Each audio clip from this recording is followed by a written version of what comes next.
Magandang hapon po sa ating lahat mga kabayan. Nandito po tayo muli. Dahil kahapon po mga kabayan ay talagang wala tayong ibang ginawa kundi mag-igib na naman po mga kabayan. Hindi na namin nakuha ng video, no? Dahil nakita nyo naman po kung paano kami mag-igib. And then ngayon naman buong araw namin ay namili ng materyales po mga kabayan. At ito, nandito kami ngayon. May dala-dala kaming iyan. May dala-dala kaming mga gamit para sa pangkuryente at itong sa mga pangtubo po mga kabayan. At syempre may dala din kaming merienda dahil lulutuan ni Mami D, no, lutuan tayo ng banana Q. Anong lulutuin niyo po, Nanay D? Magbabana Q po tayo. Ano po? Banana Q. Banana Q. Marunong po kayo magluto? Marunong na. Magandang hapong mga kababayan. Magluluto tayo ng merienda ng mga kalpintero. Banana Q. Wow! Yun ang luluto namin dito. Akin na yung panggatong.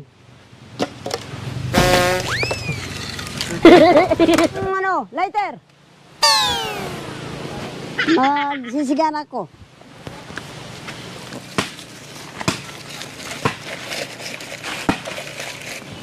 Oh, yung kawali. Nandiyan na yung apoy.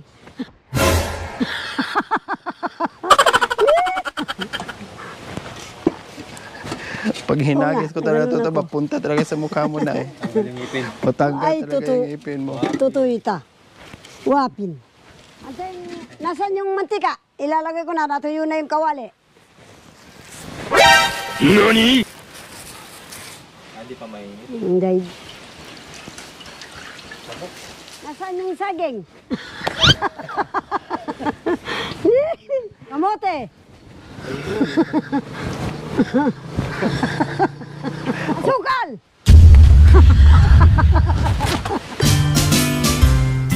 Sandok! Para dalawa. Kung ang sintay ulilain, sino pa kaya ang tatawagin? Kung hindi ang mga direktor, ang aking kasama dito sa pagluluto ng merienda. Para yung mga trabador magme-merienda. Iba, ibebenta ko. Ang bayad nila ay tag 50 ang isa. Ang mahal. Dahil mahal ang asukal, mahal ang mantika. Iyon ang aking paninda. Ayan po mga kabayan, habang pinapainit namin yung mantika para mag-banana Q at mag-kamote Q. So magbalat po na kami ng banana. So ayan din si Nanay, nagbalat din. Tapos meron din gagawa ng, anong tawag po dyan, Nay? Kahoy. Stick. Yung kawayan. Oh. Para tayo nagbibenta ng Barbecue. Barbecue. Kasi nga, sabi ni Mami D, alam niya, marunong siya mag-banana Q. Kaya ito, sige. Pag nahilaw, pag na-error, babayaran natin sa kanya yung binili natin. Oh. Itong banana Q, ganun naman. Iiwain ko na. Mamaya po. Mamaya na. And so maraming natakam doon, Mami D, sa niluto natin na mani. Nung naglaga po tayo ng mani. Tapos yung suman. Suman or budbud. Ang daming nagsabi, wow, ang sarap naman yan. Ang daming natakam, ang daming nainggit. Kaya nag-message sila sa akin. Natakam sila, nainggit sila sa luto natin. Nagluto din sila. Pinakita sa akin, pinicturean nila. Sabi, ay madam, nagluto din po ako ng dahil nakita ko kayo nagluto ni Mami D. Ayun. Pag namasyal sila, pag nakauwi sila ng Pilipinas, Opo, yun po yung sabi ko sa kanila, Mami D. Pag nandito kayo, lutuan namin kay ni Mami D. Sabi ko po sa kayo. Pero sa susunod, Mami D, magluto tayo ng suman na kamunting kahoy. Kasi may nag-request. Lutuan daw po natin sila. Ng suman na kasaba. Opo. Yun naman ay nasubukan ko na magluto noon. Kayo po, Mami D. Ako rin. Alam nyo rin po. Baro kaya naman ita. Ito lang po yung kagandahan dito sa kabundukan o sa probinsya po mga kabayan. Kasi pag gumawa ka ng ganito, para bang ang sarap sa pakiramdam dahil lalo na sabay pa yung sariwang hangin, malaki yung space plus yung nature. Diba? So yung Ako po rin yung anak ko, pinagalo-halo ganun mga ang- kabayan. Napakasarap. Iba yung feelings. Oo. Kasi yung nasa loob ka lang ng bahay, kahit sabihin mo ay kumpleto sa gamit, iba pa rin Oo. po dito mga Iba kabayan. pa rin.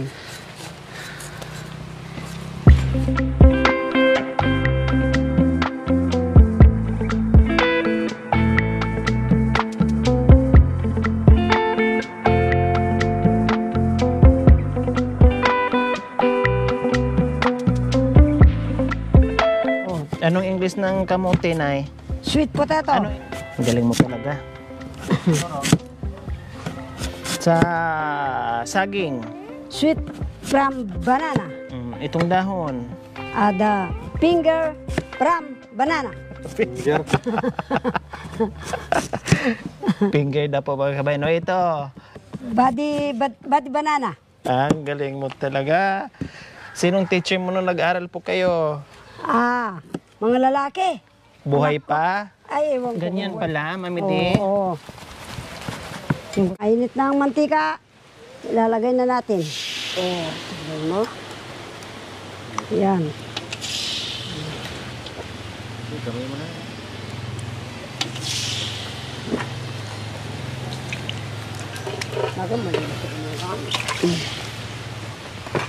Nagugas ka naman kahapon. Naligo ako kanina. Nagugas ka kahapon naman. Kahapon nagugas ako. Kanina naligo na naman. Dadaan pa sana ako sa ilog. Tinamad na ako. Marami kaming pinuntaan. Naghanap ng materyales. Mga kababayan, ito yung banana Q sa bundok.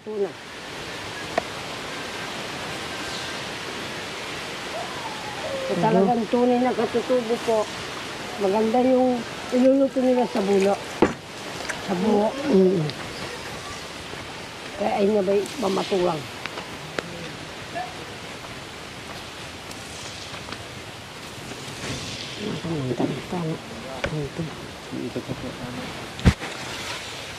Yan. Yan, mainit na pala, Mami D. Oh. Kailangan talaga malakas ang apoy ano. Wow. Tapos halu-haluin siya kasi masunog. Masunog nga eh. Nasaan po yung isang panghalo? Masusunog siya. Ayan. Oh. Diba? Pen. Tikman nyo ngayon sa Mami D. Eh, So ayan po mga kabayan, luto na yung ating banana Q. Wala tayong kampit mga kabayan, kaya ito na lang tinidor. oo.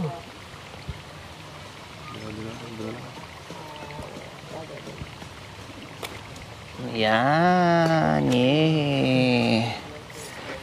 Perfect.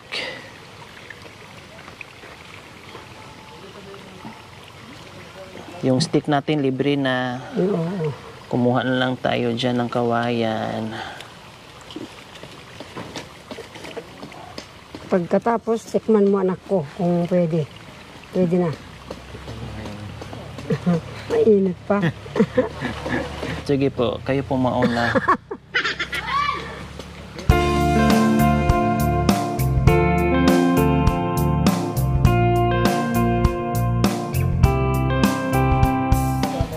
Ito kay Mami D mga kabayan. Kasi siya yung napagod. Oh, lagyan natin ng asukal na maayos ang ano. Oo. Second batch po ito mga kabayan. Ayan. So alam ko na ngayon kung paano mag-banana Q. Yung iba ang galing talaga mga kabayan. Ang sarap nilang mag-ano. Ang galing na maggawa ng banana Q. Sa bagay, kumbaga pag sa katagalan mong ginagawa, may i-enhance mo sa araw-araw na ginagawa mga kabayan. Oo. Lahat na? Opo, pati po yun, nanay. Pwede ka na pala magtinda ng banana Q, nay.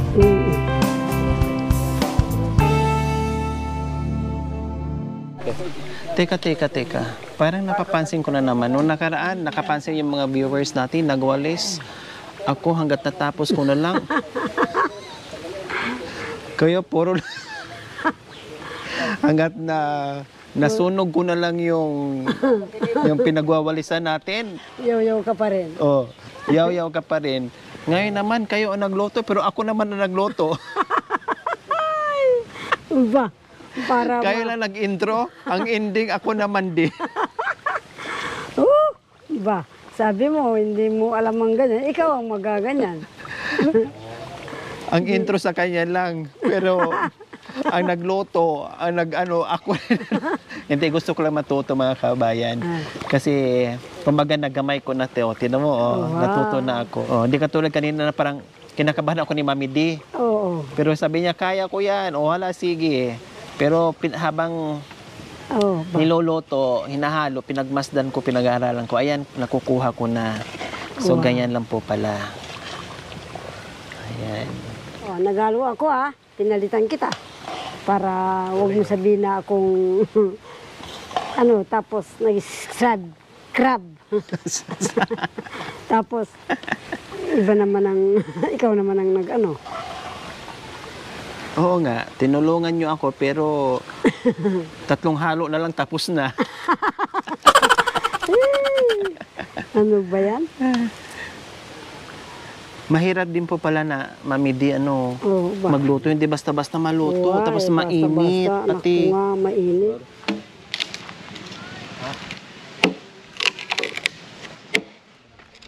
so ayan po mga kabayan, yung kamuti Q na naman ang lulutuin natin ngayon. Lagay ko na. Sige po, opo. Amutik yun na naman. Mga kababayan. Dito. A few moments later. So ayan po mga kabayan, luto na. So i-serve na natin yung ating merienda sa mga karpintero. Medyo na-delay mga kabayan dahil matagal lutuin talaga yung banana Q. Diyos ko, uubos muna ng Isang oras. katirbak na Kahoy. bago luto. Okay, sige, merienda muna kayo mga Trabador. the boys. Ay, ang lalim na pala dyan. Ang lalim na pala dito. So ayan po mga kabayan na. Oh, ayan. May tubular na po mga kabayan. Plus, mayroon pang buhos. O, dito muna. Stop muna mga boys. Dito muna tayo. Stop muna kayo. Magmerienda na kayo. So, ayan po mga kayong ginagawa yung ating Baso. Proso Negro. So, Oh, 'di ba? Ayan po mga kabayan. Yun na po yung ating Ano lang po yun nandiyan? nandyan. Diyan na ang dito lang yung Walang puso. Tapos, mga baso. yan yung butas. No? Ito yung saging natin. Yung gustong mag-ice, yellow. Ito meron. Lagyan sa plastic, pwede naman. Yan Yon. Tutuloy ko na ha. Nung tinanong ko yung kaklase ko na naging agriculturist, kung pwede bang imarkot o ibading yung saging at saka yung kawayan. Pwede. Hindi raw. Hindi siya applicable. Oo, nga kan. Ha? Kasi magkaiba naman sila ng species. Oo. Ay, ito pala, Mami Ay, D. pareho silang grass. Oh. Ang kawayan nasa grass type din eh. Ang saging nasa grass type din. Ay, kuha ka na lang po ng baso, Mami D. Para hindi ka mahirapan. Pero merong nakagawa nun. Yung nagtitinda ng barbecue. Ay, ng banana cue. Kasi yun ang lagayan. Ako ang gumawa. Na di ba? Nag-grafting niya. Yung saging at saka yung kawayan. Na, alam mo na ngayon, idea niya. Ayan na. Wa. Ginawa ako gumawa niyan, no? Di ba? Yung nagluto ng banana cue. Kwentong barbero lang din. Masyado kayong seryoso. Oh, masarap ang luto ko. Masarap po. Masarap na lang kasi gutom sila. Pamakin mo. Oh, ikaw din. Masarap. Hindi ko po alam eh. Matigas na kamo kasi kanina pa yan. Manyaman. So ayan po mga kabayan, ito yung sinasabi ko na maglagay tayo ng hagdanan pataas. Kasi nga naka-recrap yan dyan. So dito tayo dadaan. Para hindi mahirapan yung bisita natin o si Mami D, lalo na si Mami D, may edad na, hindi madudula sa hagdanan. Kasi dito kung ganyan mga kabay, naka-slanting yung lupa, no? Tapos cropping na yan dyan, mahirap. Yung mga bato-bato, madulas yan. May bisita tayo, ay baka madisgrasya dyan mga kabayan. Kaya sabi ko dito na ilihis natin ng konti kasi matatamaan ito. Ayaw ko isave kong mga kahoy kasi ito ang nagdadala para lumamig at magiging malilim yung bahay ni Mami Di sa harapan. Lalong-lalo na nandito yung bintana. Kaya sinave ko talaga yung mga kahoy dyan. Kasi ito chisa ito eh. Tapos ito sampalok. Tapos yung isa Mami Di, ano po yan? Ano yan? Bat. Fruit ng bat. Oh, prutas daw ng paniki. Yung isa, Mami Di, ano po yun? Cherry. Ha? Cherry. O, sinave natin yan. Lumihis lang tayo ng konting-konti lang naman para ma-straight yung hagdanan papunta pa itaas. So, hindi pa po tapos, siyempre. Simento naman yan. Naguhukay pa lang sila. Kasi sabay doon sa Poso Negro natin sa likod. So, ayan po mga kabayan. Kunting kimbot na lang. No? Matatapos na rito. Patient lang. At tuloy-tuloy lang sa paggawa. No? Matatapos din. Doon din tayo pupunta. Siguro mga next day ay makapaglagay na kayo ng bubong. And then, syempre yung palitada. And then yung tiles, nag-canvas na rin ako kanina ng tiles. So meron na akong mabibilhan doon. No, pag ni-request ng contractor natin, so bibili tayo ng tiles. So ayan po mga kabayan, tikman natin yung luto. Ito yung pangalawang luto, kumapit na yung ano. Oo. Wow, sarap! Mga kababayan, merienda po tayo. Akong nagluto. Manyaman. Masarap. Kayo nagluto, Mami Di? O kayo lang naglagay? Ay, Anak niyo po, ano? Sabi ba man nun? Magnikno. Nanay Di, tawagin niyo po si ano. Masarap po yung merienda. Banana Q. Meron ding ube dito mga kabayan. Ayun po, oh. May dala kaming ubing halaya. Ito yung mga ube na binili ko Original. sa mga aitas po mga kabayan. So ginawang ubing halaya. Ayan. Oh, Ano po to ha? Pure, walang halo. Hindi rin nakitang ko yung ating agad.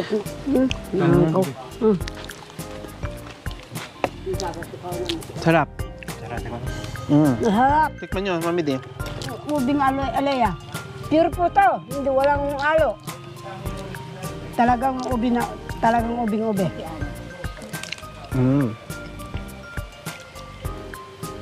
Masarap.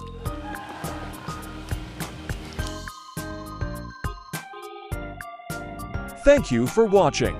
Don't forget to like, share, and subscribe. Hey there. Subscribe to my channel. Aquino Talita, Yori Aquino Talita, mabuti ang puso, di kayo hahayaan, tutulong sa mga kababayan.